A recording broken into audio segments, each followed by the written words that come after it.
Hi, everyone. Good afternoon.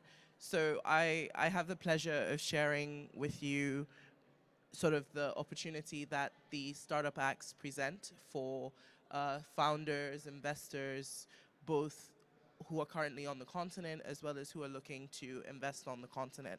So I'm going to keep it fairly brief, but the real point here is really to kind of drive or stimulate some thinking and a little bit of a conversation after this about what the Startup Act means for all of us.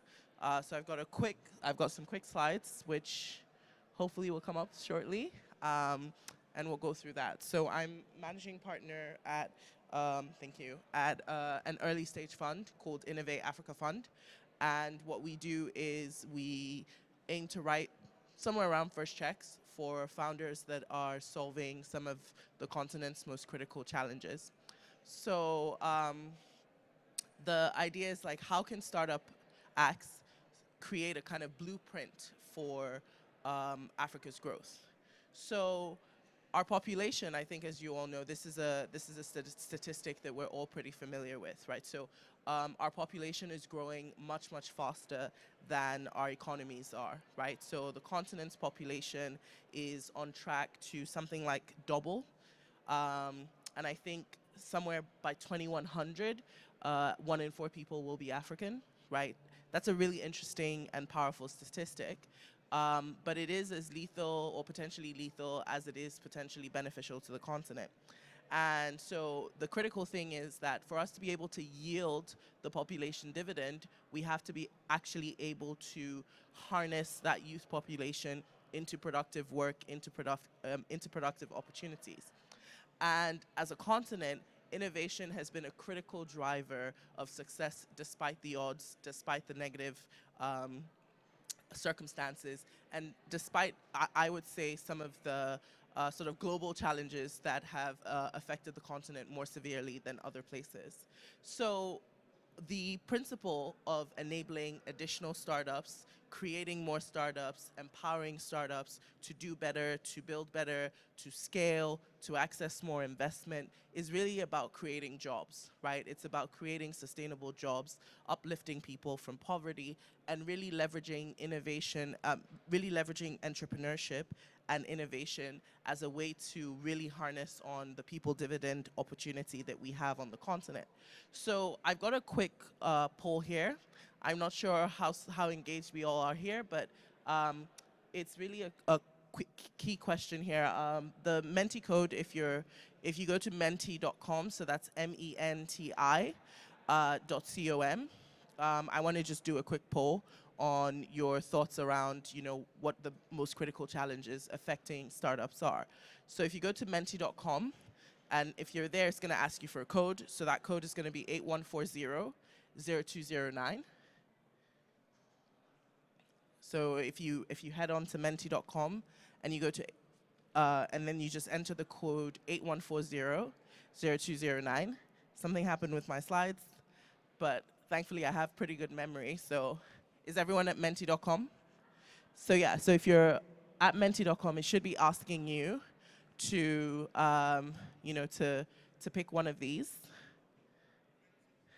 MENTI, MENTI.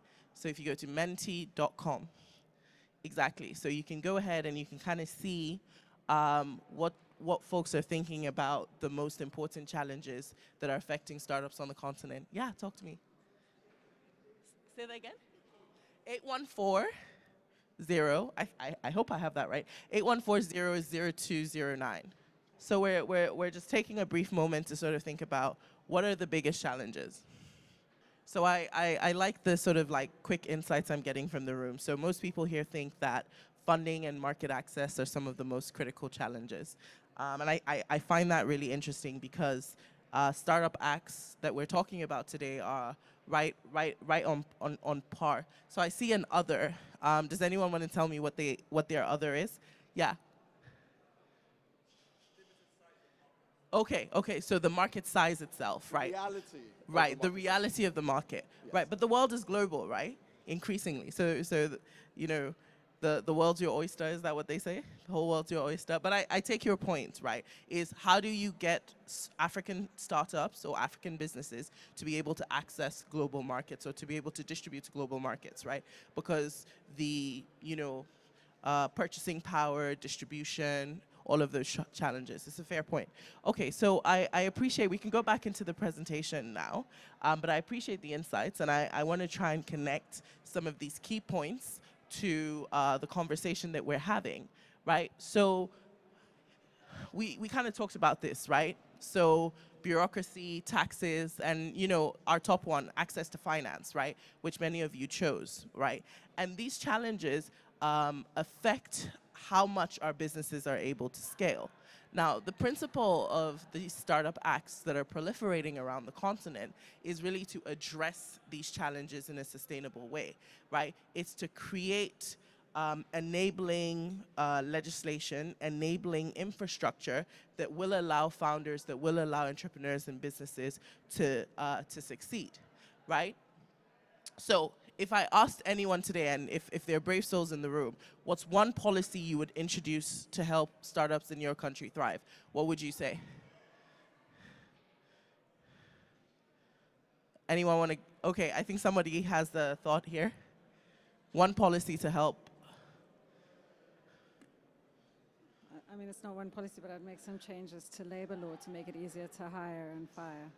To hire and fire, Yeah. right? So, okay, so that's a really interesting point, right? Because historically, especially for Commonwealth countries, right, but I think across the continent, labor law has kind of come from systems that are really well established and therefore have really complex protocols, right? For your ability to hire, what it costs you to have a single hire, right? Because hiring somebody in certain countries means pensions, means health insurance, means being able to prepare severance packages for 3 months, right? It means it's very, very difficult to, let people go if they're underperforming. You have to have these long performance programs. So that's an interesting one. Anyone else want to share some policy? Okay, all right. So the principle here, right, is that our startup acts are enabling us. My clicker isn't working. Let's see. Yeah.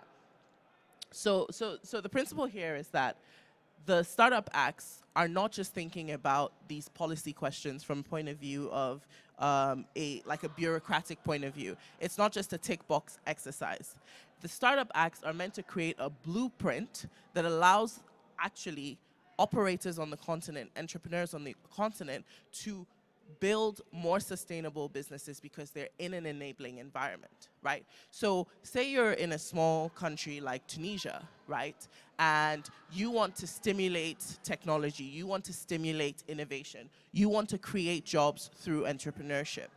A policy, an intentional framework from the Startup Act creates a blueprint to be able to enable entrepreneurs who are already starting to think about solutions to be able to expand those solutions, access capital, access new markets, and eventually scale out their businesses, right? Because it suddenly becomes interesting to entrepreneurs. And we'll return to the Tunisia story, right? So these acts are about policy, but they're also about addressing some of the biggest questions, right?